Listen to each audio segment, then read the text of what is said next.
Hey guys, listen up. This is the SEC Insider Hit, powered by Miss Kelly Furniture, Mississippi's number one sleep store.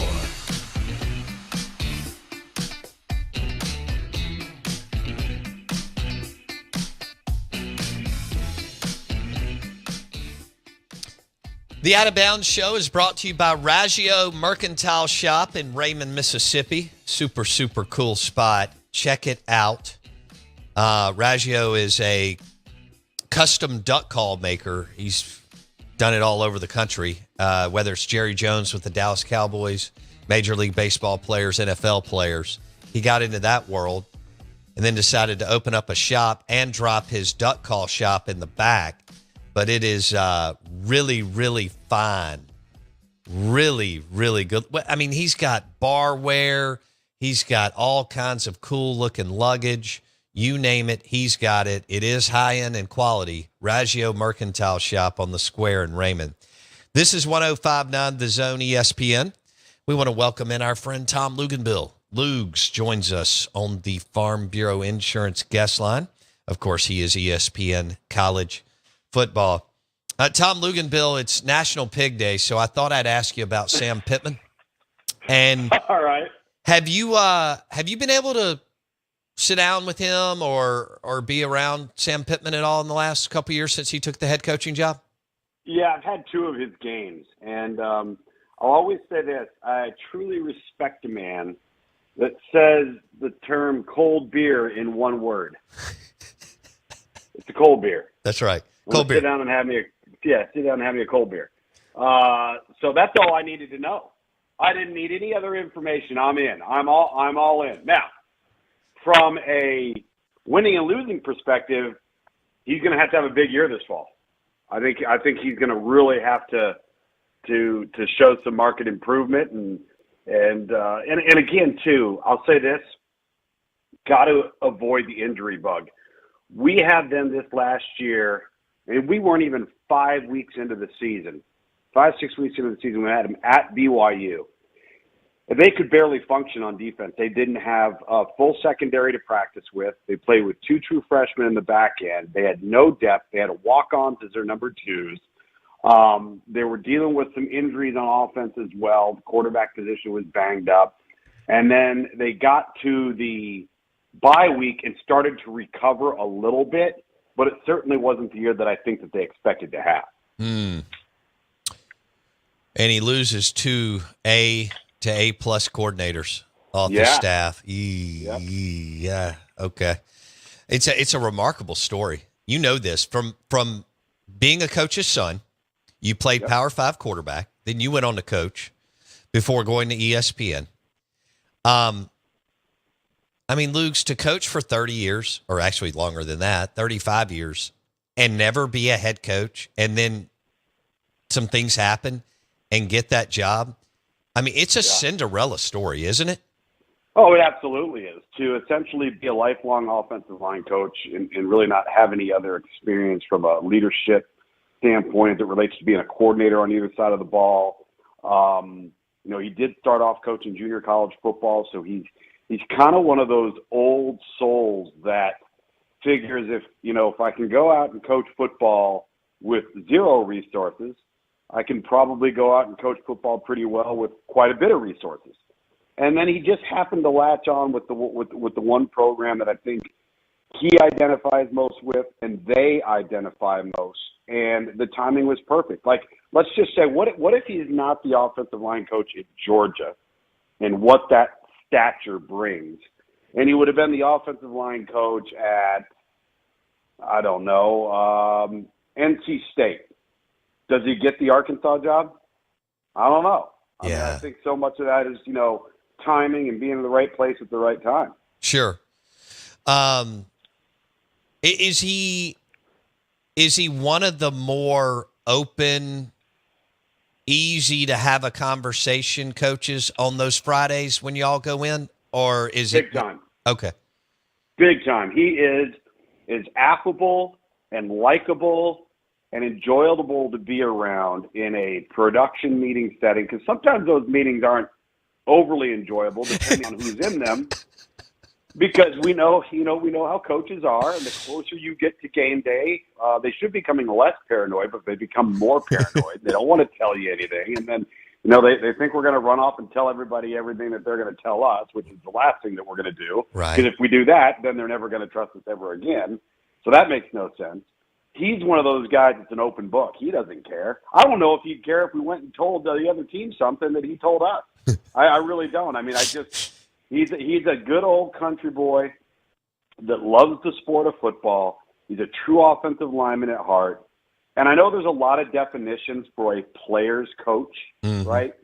And we can term that in many different ways, but I think he's one of those guys that players really like to play for one reason and one reason only.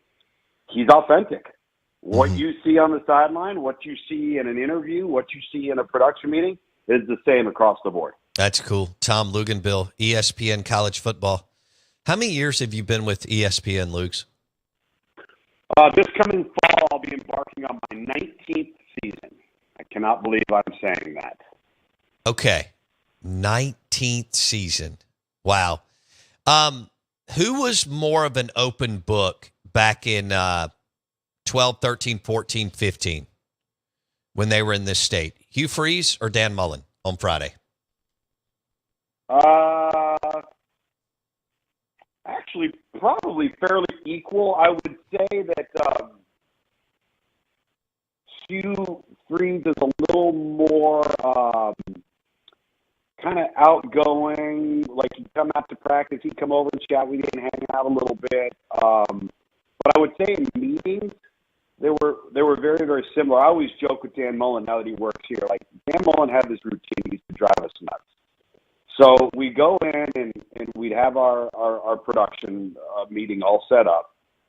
And Bill Martin at the time was there. I think the last good guy, by the way. Great guy at Tennessee now. Yeah. And, he would have a lunch set up for us, a catered lunch, because we'd have, the two coordinators, which really John Hevesy wasn't the coordinator. He just wasn't named. And then we'd have, a couple of players. But Dan would always come in last. And he would come in soaking wet after having worked out. Didn't go take a shower, didn't do nothing. Go right over to the food table, start grabbing some food, and just start chowing down while he's talking to us. And it's like, come on, coach, what are we doing, dude?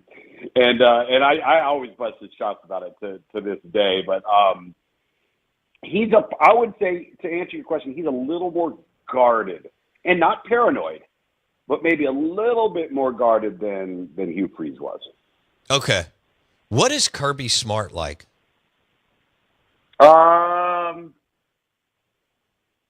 more personable, you know what he's like? He's kind of like a blend of Sam Pittman and Nick Saban.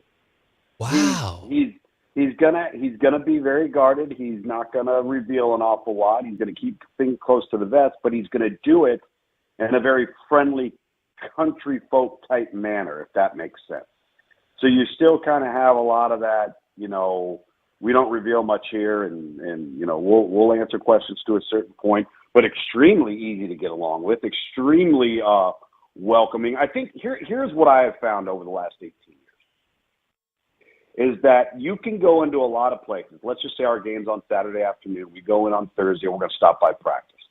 On a Friday, we will get together with the coaching staffs in person on site, and then we'll have our production meeting after that as a television crew, and then Saturdays we go into the game. But what I have found is there are coaches that when you come to practice are awesome. They'll let you go anywhere, stand anywhere, watch any drill. They'll come spend time with you, hang out, probably more willing to talk to you about stuff in that setting than they are the next day in the production meeting, right?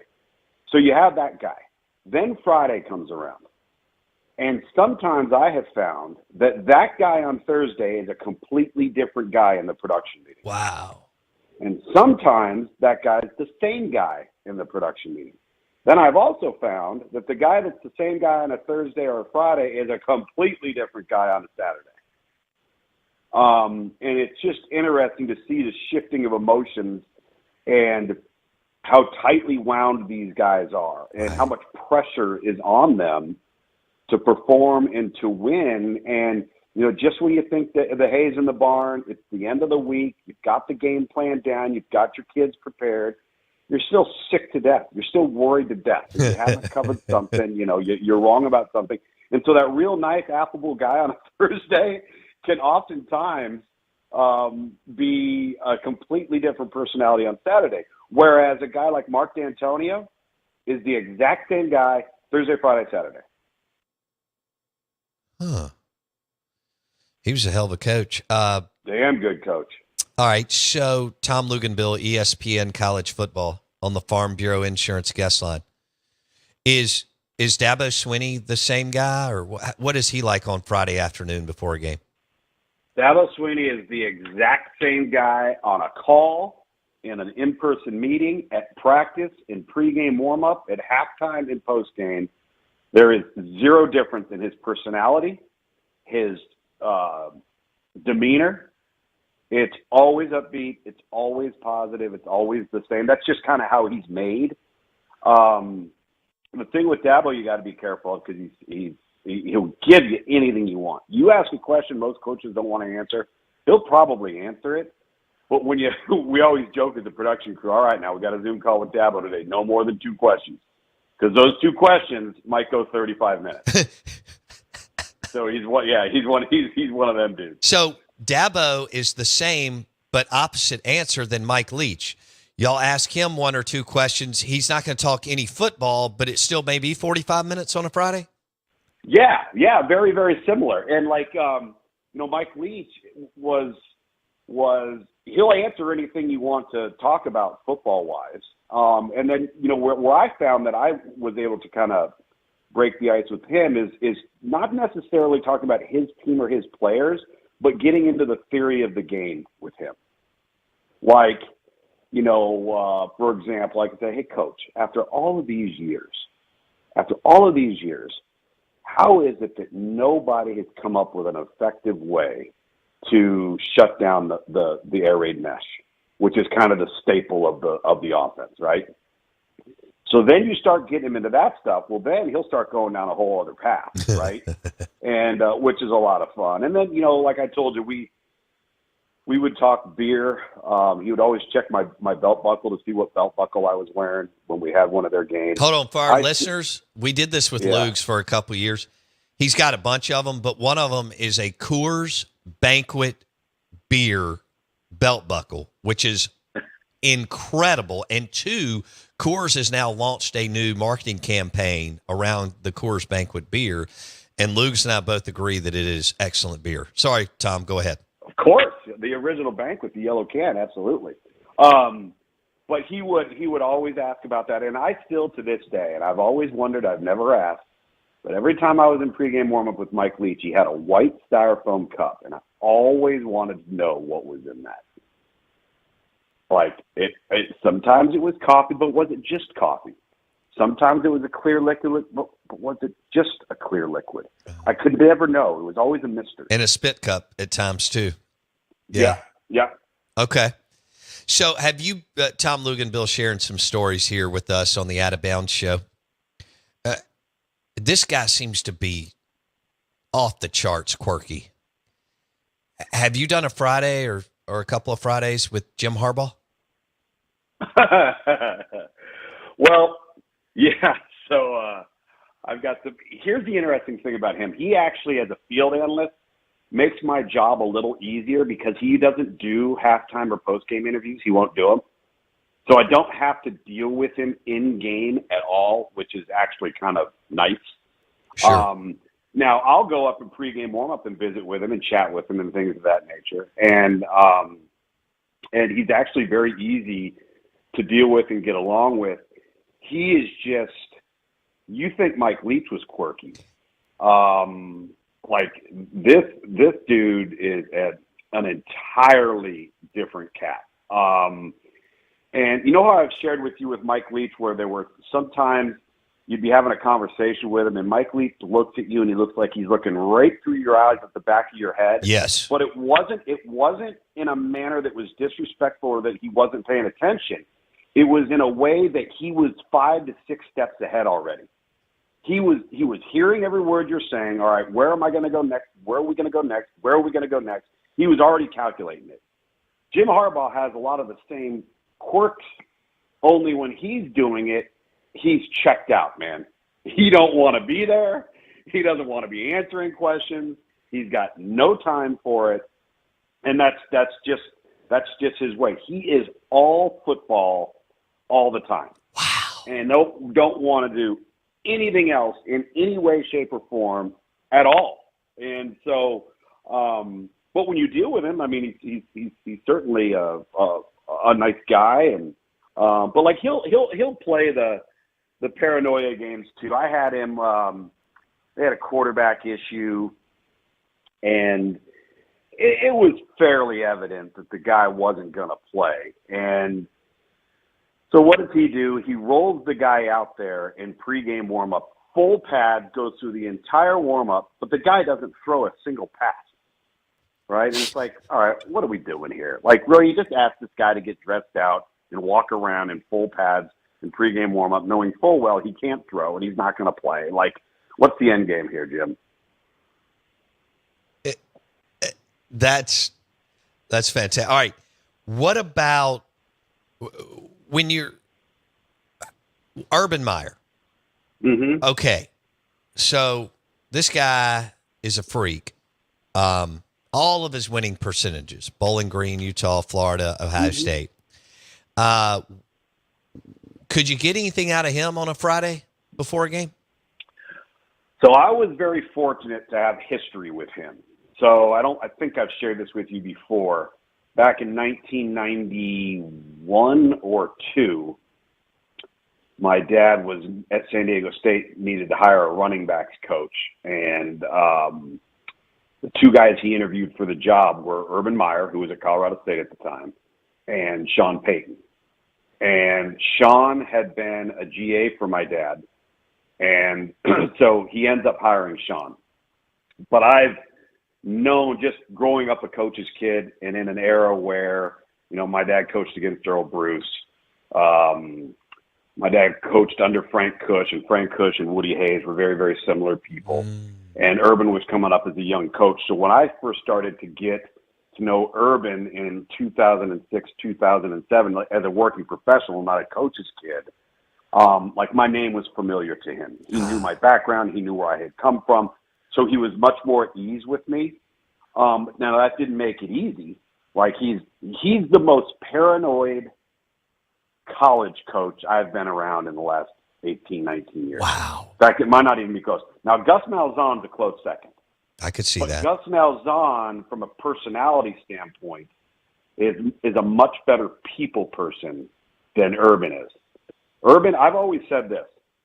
There are people that have vices in life. There are people that are addicted to gambling, substances, alcohol, women, what have you. Urban Meyer is 110% addicted to the sport of football. Addicted, without question. And I've always enjoyed him because you always know where he stands. There is no gray area with him. Now, you may not always like it, and it may not always be enjoyable, but you always knew where you stood with him. And the guy won a lot of football games. So there's a lot of people, including yourself, and I think I'm leaning this way too, that Dan Mullen may not coach again. But let's go with Urban. He's so much better on TV than I thought he would be. Well, by the way, you say that. When he first came to work for us, he was downright dreadful. Yes. Dreadful. Something but again, clicked. that doesn't matter. It's who you are that gets people to tune in, by and large, for the most part. That's what television's turned into. But you are correct. He has become very good on TV. He is. I didn't think he would be that good with Fox. So my question to you, Tom Luginbill, do you think he coaches again? I want to say no. And the only reason why I say that is his age and the circumstance, the job would have to be so perfect and so ready-made to win a national championship within a 2 to 4 or 3 to 5 year period that I just don't know if the timing of that would work out for him. Okay. All right. I want to go with one more before we let you go. Right. Tom Luginbill, ESPN College Football on the Farm Bureau Insurance guest line. A guy that I'm pretty fascinated with. Looks like he may have also turned the corner in L.A. Chip Kelly. How is it being around him the week on a Thursday or a Friday going into a game that he's coaching? What's it like? Absolutely awesome. And I've known him. I got to know him. I was very fortunate. I got to know him through Mike Bellotti, who hired him at Oregon. And I'd known Mike Bellotti for years. Then it turns out, he takes over for Mike. Mike comes to work at ESPN, and now Mike and I are doing television 3 days a week for almost 7 years. And so I really then got to get to know Chip even better in that regard. The thing that's funny with Chip is he is a Northeasterner to his heart. He is a no-nonsense, doesn't care what anybody thinks of him, has very little patience for shenanigans. But he's kind of like when you talk to him, it's like you're talking to a guy from Charlestown, Mass, who's just going to tell you what he thinks right off the top of his head. And if you don't like it, you don't like it. GFO, right? Right. GFOH, and he just don't care. But I'll tell you what, he has done a really good job at a place that place is not as easy or as good a job as people think it is. Right. They have very stringent academic requirements. They have issues in the transfer portal with who they'll let in. They have issues at the junior college level in terms of whether they'll let anybody in. And you could make an argument that he's as good of an evaluator of personnel and developer as anybody in college football right now because he's done it for the last 5 years at UCLA. Okay. We'll leave it there. Will Urban Meyer coach again? Yeah, and the only ready-made, it would have been like Southern Cal, but they went with Lincoln Riley, and if Sark doesn't work at Texas. But entering into the SEC, I think Texas is going to average another game and a half, maybe plus loss a year. So how does that look once that all gets settled? So and this. And by the way, before that job might not be the one coming open. The other one in the state might be. That's a great point, Luke's. Yeah, because I figure by week 4 or 5, Petrino and Jimbo throw down, and that thing becomes a big brouhaha in College Station. I cannot wait. Where are you headed XFL this week? Oh, man, I got the best game of the weekend. I've got 2-0 St. Louis coming to 2-0 D.C. in D.C. at the best venue in the league, the Audi Field, the MLS Soccer Stadium. Place will be rocking. It's going to be awesome. A.J. McCarron. Playing good. His emotional postgame's pretty cool, man. Guys want to play and compete, and I thought that was pretty cool. That was a lot of fun. Have a great weekend. We'll talk to you next week. Thanks, buddy. Take care. Tom Luginbill, ESPN College Football. He joined us on the Farm Bureau Insurance guest line. And yet, one of our listeners texted in, I'm not kidding, he has a Coors Banquet beer belt buckle. And I think that's pretty awesome. He also has a PBR one. We're live in the Bank Plus studio. Show is driven by your next John Deere tractor at any of the Ag Up equipment dealerships in Mississippi. You know what to do with your land.